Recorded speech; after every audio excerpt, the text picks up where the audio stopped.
What is happening, all 100,000 of you LARPers out there? Welcome back to the channel. Today, we're going to be taking a look at the SIG Spear LT chambered in 300 blackout, aka the MCX on Ozempic.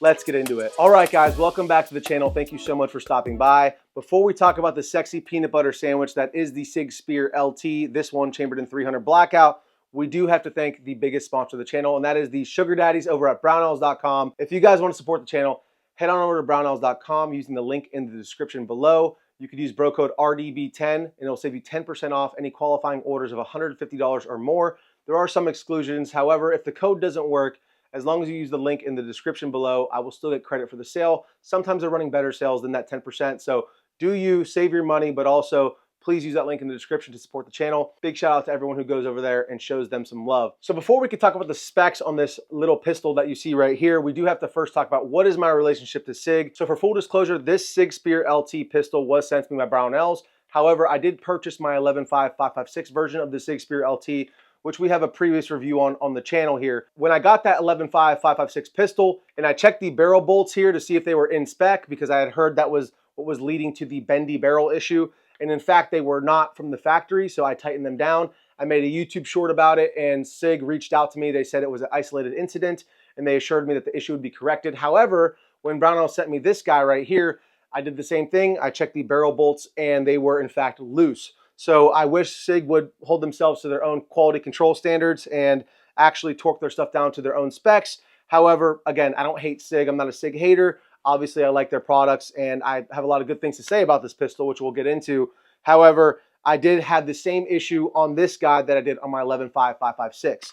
So no relationship to SIG whatsoever. In fact, I think I'm on their blacklist after calling them out for that. But it is what it is. That's what I'm here to do, is to review this stuff for you guys so that you know whether this stuff is worth spending your money on or not. Now, what makes the SIG Spear LT special? Because to the untrained eye, this may just look like a regular AR-15. But let's start at the beginning for the LT. The Spear LT is a light version of the SIG Spear, which was designed and won the NGSW program for the military trials, the new 277 Fury round. So after SIG allegedly won the military trials with their 277 Fury and the SIG Spear, they decided to shrink it down and make a smaller version for the civilian market in the 5.56 version and the 300 blackout version that you see right here. Now, being that they had a ton of success with the MCX version 1 and the Virtus Gen 2, this is essentially the Gen 3. However, they don't call it that because not all of the parts are backwards compatible. Some of the biggest improvements that they've made to the LT are not backwards compatible to the MCX and Virtus. Sorry to all you Gen 1 and Gen 2 owners, they're not backward compatible, so you're probably crying right now. Now, while we're on the topic, let's just talk about the biggest improvements that I see from the previous generation MCX lineup to the Spear LT. Now, for full disclosure, I've never owned or shot the previous generation MCX1 or the Virtus Gen 2, so just keep that in mind. However, from everything that I've read and seen, the biggest improvement is the handguard. So SIG redesigned the handguard to reduce weight and also to add rigidity for laser aiming modules. So they added these two screws right here on both sides of the pistol in this case in order to give it more rigidity so that this thing can remain zeroed if you're using a laser aiming module or anything like that, which has been an issue in the past on these things. One of the biggest improvements that is not backwards compatible is that handguard. Cannot run the LT handguard on the previous generation MCX lineup. Another one of the biggest improvements that the SIG Spear has made is the lower receiver is completely 100% ambidextrous and as well as takes AR-15 parts. So you can use an AR-15 selector, AR-15 triggers, although the trigger in here is pretty decent. We'll talk about it later. I would still like to replace it with a Geisley trigger because Geisley is just the best. That is a very cool option that you now have if you are an MCX or LT Gen 3 owner. You have that option versus not having that option previously in the past. All right, so now that we got a little bit of the history out of the way and a few of the differences between the Gen 1, Gen 2, and now the Gen 3 LT, let's talk about how it's shot, starting with reliability. So I've now had this pistol for over 7 months now, and I've put 2,000 rounds through it. I wanted to do a long form review of this rifle or this pistol because a lot of you guys have been mentioning first looks are kind of worthless to you. So I wanted to really put this thing through its paces, get it very hot, run it over time, get it very dirty, and that's what we've done. And throughout my entire testing with the SIG Spear LT, I'm very pleased to announce that there were no reliability issues whatsoever. Besides having a little bit of undergassing when I forgot to switch the gas setting from the normal to the adverse or the increased gas setting, I had a few failures to load a new round or failures to eject, with the flow-through can, the Huxworks Flow 762 Ti. All right, guys, so we are shooting a flow-through can with subsonic ammunition. Even on the increased gas setting, we're having a little bit of trouble getting this thing to cycle. So I just wanted you guys to see what kind of malfunction that we have right here. I believe this is a failure to feed, it looks like. We're gonna find out here in just a second. So let's lock this bolt to the rear. And let's drop this. Okay, I don't know where that bullet went. There it goes. It fell on the ground there. So it was a failure to feed with these super long 208 grain Hornady subs. So we're gonna keep testing with these and see if they can continue to be reliable or not. And we'll let you guys know at the end of the video. However, with traditional baffle stack cans like this Energetic Armament Vox K2 that we have on here, we don't need to flip that gas setting whatsoever. It remains completely reliable on the normal or the lower gas setting. So I'm very happy to report there are zero reliability issues. This thing has been 100% reliable, and that is a big feat for a 300 Blackout gun. 300 Blackout is an incredibly versatile caliber, and for that reason there's a ton of different bullets with different grain weights, different powder charges, different lengths. So I have found it to be somewhat difficult to find one semi-auto platform that can run a huge variety of 300 Blackout ammunition. Now granted, I haven't shot every single 300 Blackout ammo type through this Sig Spear LT. However, I have shot quite a bit because it is hard to find, and usually I end up buying whatever's on the shelf. So to be able to have a gun that can cycle every single different 300 Blackout ammo that you put into it is pretty impressive. So now that we've covered the reliability, let's move on to accuracy. Now, how did this thing perform on the range? At 50 yards, we had this thing zeroed, and it performed as could be expected. Again, 300 Blackout is such a versatile caliber. There's such a wide variety of ammunition types.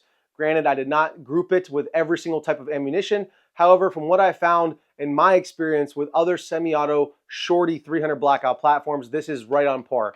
Not any better, not any worse. All right, guys, so up top we have the first group, the original group, and that is a 5-round group. That bottom left one, I am pretty sure I pulled that one. It did not feel good. Otherwise, very tight group, about an inch, maybe inch and a quarter without that flyer there. With the flyer, it's probably about a 2 to 2¼ inch group. And then when we switch to subs down here, you can see that 5-round group does open up quite a bit, but at 50 yards, not much of a drop there. So probably about from center to center, probably about a 4 to 4.5 inch drop there from the supers to the subs. We're grouping about 1.5 to 2 inches with supers and about 2 to 3 inches with subsonic ammunition at 50 yards, which is what can be expected. If you're buying a shorty 300 Blackout gun, you're probably buying it for a truck gun or a backpack gun or a nightstand gun or even a hog gun.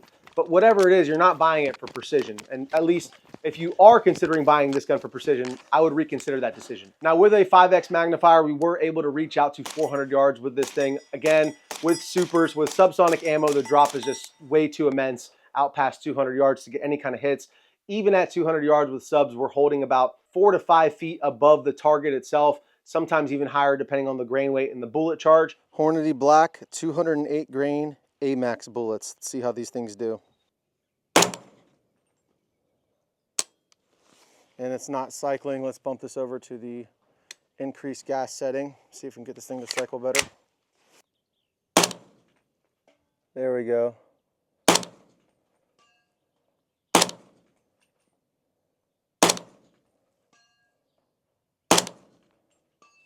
It's kind of crazy how good you get at holding in open space. There we go. Not bad, guys, for 200 yards using subsonic ammo. However, with supers, you are capable of reaching out a pretty decent distance, especially for being a 9-inch barrel. So as far as the accuracy goes, I'm not blown away. I'm also not surprised. That's kind of what I've come to expect out of these types of guns. It is a 1-in-5 twist, cold hammer forged chrome line barrel, so you get what you get with that. It is that 1-in-5, that faster twist rate is to stabilize the heavier grain weight subsonic ammunition. However, again, in my experience, subsonic ammo just has such a variability to it that even with that increased twist rate and that stability in that bullet, it's still not going to get you sub MOA or even close to that. So if you're thinking about buying this for precision, I would urge you to reconsider. However, I'm sure anyone who's actually considering buying this gun is not considering buying it for precision work for obvious reasons. It is more of a truck gun, a PDW type weapon. So with that being said, let's move on to what it's like to shoot. All right, guys, so this is a short stroke gas piston system, meaning that it has an extra rod and piston up here that the gas actually hits and it goes back and cycles the action. It also is all encapsulated. I'm not sure what it's called. where you have everything encapsulated in the upper receiver, so you can actually shoot it folded. Unlike an AR-15, it all stays up here, the BCG, everything. There's no buffer tube, so you are able to actually shoot it folded, which is pretty cool. Again, not sure what that's called as far as the system goes, but it's a short stroke gas piston system. And the way that I describe this recoil impulse is kind of between an AK and a well-tuned AR-15, closer to the AR-15. It shoots pretty well, guys. It's got that weight in the front end that's gonna help you overcompensate for the additional mass that's moving back and forth when you're shooting the gun. So it kind of cancels itself out, especially when you're shooting it suppressed. However, it's not gonna shoot as softly and as smoothly as a well-tuned AR-15. That's just the nature of the beast, guys. So I think it shoots really, really well for being a short stroke gas piston system. However, it's still not going to shoot as soft as an AR-15. That's just to be expected with a short stroke gas piston system. So the recoil impulse is better than I expected, however, about on par. Now with subs, it's obviously much softer than it is with supers, but that just comes with the territory. All right, guys, we're out here at RPR today. We have the SIG Spear LT chambered in 300 blackout. This is their 9-inch variant, obviously an SBR. We're running the Huxworks Flow 762 Ti suppressor on here. We're gonna be testing this thing, not necessarily testing the suppressor, but more so testing the weapons platform with subsonic ammo versus supersonic ammo. So we have 5 rounds of Hornady Black subs in here, 208 grain, and we also have 5 rounds of Hornady Supers in here right afterwards. We're gonna keep it on the increased gas setting on the SIG Spear for these subs, because that is what is required in order to cycle this thing with this particular subsonic ammo. But I'm gonna do a 5-round mag dump here, flip this gas setting down to the reduced gas, and do 5 more rounds with supers. We'll do them into some steel, some dirt, just so you guys can hear the differences. And I know you guys hate when I shoot steel with a suppressor, but you know what? This isn't a suppressor review. 5-round subsonic. Oh, there was a super. Okay, forgot how to count for a second. You heard the difference, obviously. Let's see the recoil difference here.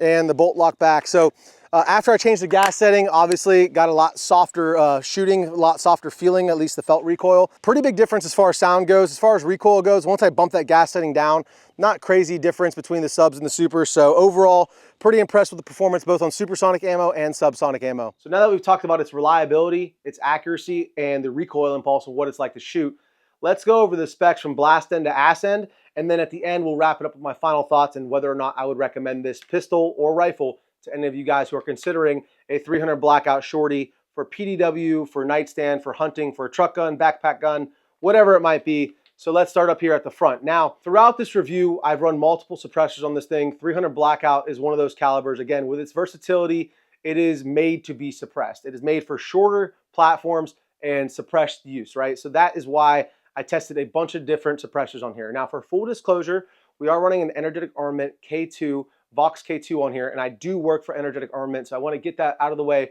right here at the beginning. However, at the beginning of this review process, I did not work for Energetic, and a lot of the rounds I put through it early on were with the Huxworks Flow 762 Ti, which is a phenomenal can, and I love that can, in fact. So I will talk about my experience with that suppressor as well as this one. We won't talk at length about it because we want to keep this video relatively short, and that's a whole nother video, but I will talk about what it was like to shoot with that Flow 762 Ti. So first and foremost, the SIG muzzle device. I've never actually used it, so I have nothing to say about it, good or bad. It looks okay. It's a little shorty muzzle device, but these on both my 11.5 and this 300 blackout came off immediately and were replaced by originally the Huxworks muzzle device on the Spear LT 300 blackout, and then on the 5.56 it was replaced by the Surefire. Now with that being said, it does have a tapered barrel on the SIG Spear LT, so I did have to use a taper adapter. If you contact SIG, they will send you one for free, at least they did with me, with no mention of my YouTube channel. So what was it like using that can?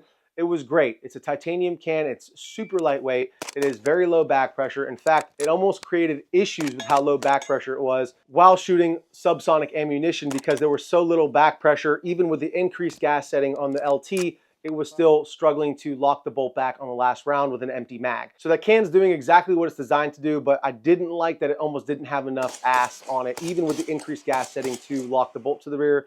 Or if it got super dirty, that's just a little bit of a concern to me. Sounded great to the shooter, at least. I did not go down range or do any testing at different angles with the suppressor. As a shooter, With subs, it sounded great. With supers, it sounded great. Now, with that being said, after I did extensive testing with the flow-through 762 Ti from Huxworks, I also did extensive testing with the Vox S that we have from Energetic Armament and the Vox K2 that you see right here. So I've got a ton of rounds to this thing, whether it be suppressed, unsuppressed, supers and subs, but a lot of them were with the flow-through 762 Ti, and a lot of them were with the Vox S and the Vox K2. Now, I love the K2 because it's a total vibe. It's a very short and good sounding can, and it looks amazing on this pistol. The Vox S as well sounded phenomenal. They performed great. I did not have to increase the gas setting whatsoever. It remained on the normal gas setting. So a big misconception, we're jumping ahead a little bit here, going from the muzzle device straight to the gas settings, is that the Sig Spear LT has a normal and a suppressed gas setting. That is not the case. The Sig Spear LT has a normal and a increased gas setting, which is used for adverse conditions or if the rifle is very dirty. Or in some cases, if you're using subsonic ammo as well, because subsonic has a lot less back pressure, so you need that increased gas. So the Vox S and the Vox K2 both sounded phenomenal, and Energetic does make a taper adapter, so you can direct thread mount this thing directly to your Sig Spear barrel, which is really cool because that allows you to keep a shorter, more lightweight package and also saves you a ton of money because the direct thread adapter is a quarter of the cost of a lot of these hub mounts like the Dead Air Chemo or the Q Plan B or the ASR, any of those hub mounts that you have. It allows you to keep it shorter, lighter weight, and still be very good on sound and a very solid lockup. There's no way this thing is backing off with that taper mount. So I really like that. Now we've exhausted the suppressor topic. Let's move back to the barrel. The barrel is a 9-inch cold hammer forged chrome lined barrel with a 1-in-5 twist. Again, that faster twist rate is going to be great for stabilizing those larger, heavier subsonic rounds. We've already mentioned the gas block and the gas setting. So it's a short stroke gas piston system, and it has a normal and an adverse gas setting. It does have the new and improved LT handguard on here. So it's a lighter, more slimmed down, closer, much closer to an actual AR-15 handguard as far as size goes. It fits great in the hand. It's comfortable, and it's more solid than the previous generations, which we all can appreciate. Now, as far as the handguard goes, there are no QD points for slings on here, so I've added my own Magpul QD point on here. That's where I like to run my sling, right up in the front. And I guess while we're on the topic, we might as well just cover the setup a little bit. This is the Surefire MD640 dual fuel, and it is on a Kinetic Development Group, one of their quick detach mounts, which I really like these things because these lights get very expensive, and it is nice to be able to just swap them around and move them around as needed. Now, moving back from there, since we're talking about the setup as well as the specs, we are running the American Defense Manufacturing riser right here. But I love that thing. American Defense Manufacturing makes some of the best QDs in the market, and I'm a big fan of those. I'm also running the EOTech EXPS 3-1. So it is the aim point of EOTechs. It is just a single dot. There's no donut of death, which I really like for passive aiming with night vision. I'm also running the 100 Concepts ARD or kill flash on the front of the EOTech there. So now moving back from there, you guys can tell the BCG is very dirty. There are no signs of premature wear on the bolt face. All of the internals look really good after 2,000 rounds of hard use on this thing, mostly suppressed. So getting this thing very hot, and it just still looks phenomenal. It's very dirty right now. A lot of these parts that you see on the Sig Spear LT are actually replaceable because this thing is meant to be a military weapon and have trains run on it. It actually has all these little black pieces that you see right here, over here as well. These are all replaceable, including even these down to the little latches that these hooks roll over are actually replaceable as well.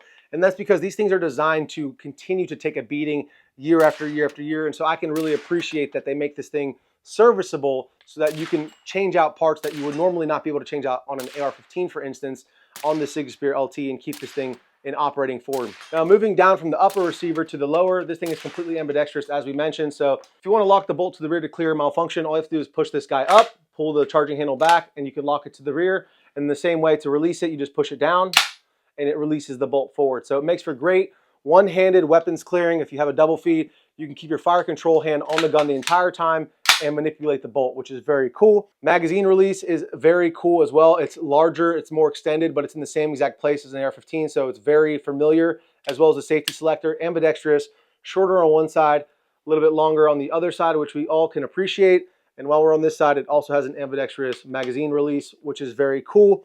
I don't think that's necessary for right-handed shooters. In fact, it kind of concerns me a little bit with my kit. However, it is nice to have the option for those unfortunate people who are lefties in the world. So with that being said, let's just go to the trigger together and talk about the trigger. Now the trigger, guys, as we said, is no Geisley, but the beautiful part about the Sig Spear LT is that it has the capability of being swapped out for a Geisley. So let's see the reset here. So very tactile. It's a two-stage trigger. There's a take up right here. You hit a wall. You got a little bit of creep and then the brake. So not a bad trigger for coming in the gun.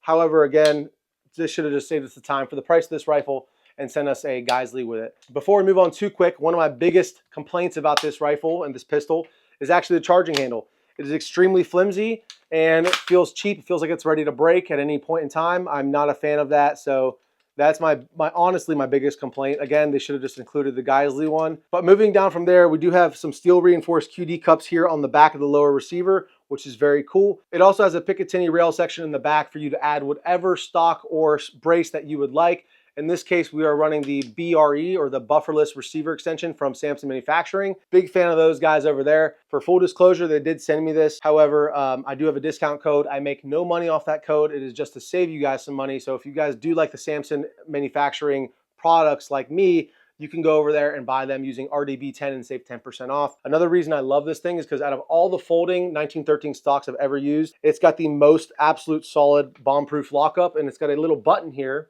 And so it's not a spring tension or anything like that. You got a little button, you push that button, you fold it to the side, and it released my bolt there. As you can see, it's got retention. It's not locked in place, but it's got a decent amount of retention. And then when you pull it out, it's not going anywhere. It almost reminds me of the lockup on like a precision rifle stock. It's just rock solid. So I really like that and I enjoy that. So now that we've covered everything on this rifle as far as what it's kitted out with, as well as all the features and the bells and whistles on this thing, let's talk about whether I recommend it or not. So is the Sig Spear LT 300 Blackout a big enough difference from an AR-15 or a standard AR-15 that most of you probably have at home to justify the cost of $2,500 for this thing over that? Because if you have an AR-15 at home, you could just buy a 300 Blackout upper receiver from anybody, BCM, you name it, right? Everyone makes a 300 Blackout upper at this point. So why would you choose something like this over that platform that's been tried and true, proven? It's going to cost you a lot less money. And the answer is you shouldn't. That's straight up. There's no trickery. There's no what ifs. There's no buts. You really just shouldn't. Now, if you ball out of control, you got the money, and you want to, use the link in the description, head on over to brownells.com and buy it using bro code RDB10, or using that link and support the channel. And I appreciate it because this is a really, really cool looking rifle. I mean, and if a cool looking rifle will get you out to the range more to train, then it will make you a better shooter, but otherwise it won't. So let's just talk about it real quick. So some of the advantages you're gonna have with a short stroke gas piston system over a direct impingement system are gonna be keeping the gas further away from the shooter. So shooting suppressed is gonna be a little bit more pleasant. You're not gonna get choked up so much, especially when you're shooting high round counts or full auto. But for most civilians, full auto is unobtainable because of the gay TF. So that's not really a conversation, but still, it's going to keep the gas further away from you. It's going to keep the heat further away from you, especially under higher firing schedules. But is that important to most people? I would argue it's probably not. Again, that's up for you to decide. If you want the capability, then so be it. But yeah, that short stroke gas piston system is going to keep that heat and that gas further away from you, which is very pleasant when you're shooting suppressed, as well as it comes with a completely ambidextrous lower, which is pretty cool. If you want to get an AR-15 ambidextrous lower like an American Defense Manufacturing, you're going to pay upwards of $300, $400, $500 for those lower receivers anyways. And when you couple those with a 300 Blackout upper, then you may be coming in around the same price as the Sig Spear LT. So if you have very specific desires to have a completely ambidextrous lower, as well as keeping a lot of the gas further away from you when you're shooting suppressed and keeping a lot of that heat further away from you when you're shooting suppressed, then I could see why someone would go with the Sig Spear LT. Also, if shooting while folded is an important thing to you, that's another advantage it has. However, it's not going to make you a better shooter unless it just being so sexy makes you want to go out to the range more. So in conclusion, should you buy it? Ask your wife. Just kidding. She already said you can get it. So, but that's going to wrap it up for today's video. Thank you so much for staying to the end, guys. I really appreciate you guys being here to support. If you want to support the channel, please like, comment, and subscribe. Even if you're just talking shit down in the comment section, guys, every single comment helps, as well as using the link in the description to go over to brownells.com and show them some love. Bro code RDB10 saves you 10% off over there. Any qualifying purchases of $150 or more. If the code doesn't work, as long as you use the link in the description, it will give me credit and it will support my channel and just make me so happy. So thank you guys so much for doing so. But don't go into debt for me, guys. Drink a lot of water. Christ is king. Love you guys. And until the next time, stay safe, stay dangerous. Range Day Bro, out.